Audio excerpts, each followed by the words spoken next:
Hey TikTok. Hey YouTube. I was watching something yesterday. I had to come in the main house, y'all, to clean up. It ain't real bad in here and stuff, but I had to come in here to do a few things.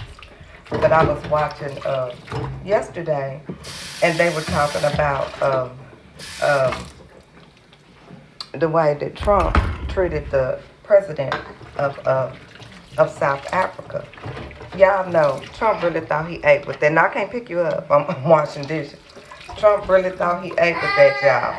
But what got me is, you want to go back there with your uncle or with granddaddy? You better stop. But what got me, y'all, is that he's supposed to be so concerned about the racism for the Jewish people, because now he's going against Harvard because they won't change what he wants them to do. Now, haven't these MAGAs always complained about socialism? Obama's trying to bring socialism. Kamala Harris is trying to bring socialism. But Donald Trump is telling a private institution what they can, you finna go in the back with granddaddy, telling a private institution what they can and cannot do. That's the biggest part. That's my coffee pot too, y'all here going. That's the biggest part of socialism I've ever heard of. How are you gonna tell a private institution what they can and can't do, and then say it's because we don't want anti-Semitism? You that worried about racism? Okay, but they said they shouldn't champion George Floyd because he had a record, even though Donald Trump got a record, and most of his cronies got one too. But that's what they say. So let's talk about what's his name, Fernando Castillo, the one in Minnesota, during that same time. You remember the cops was shooting up and unaliving black men like every month, it seemed like it during that time, during George Floyd. And you remember them people in Minnesota went off because he was a custodian at the school, and they let him pass away in front of his daughter. She was in the back seat and wouldn't let his girlfriend, his fiance, render any help. You remember that? I do. So, and he told them he had a gun. He legally had one, and they still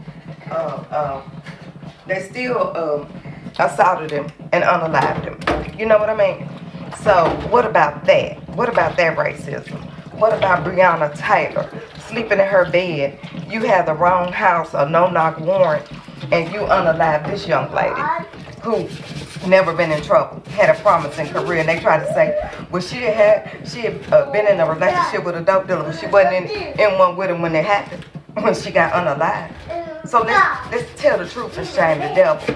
So I don't feel like Trump is such a champion for, I'm sorry, y'all, this stuff on here. Usually his granddaddy does this, but he didn't.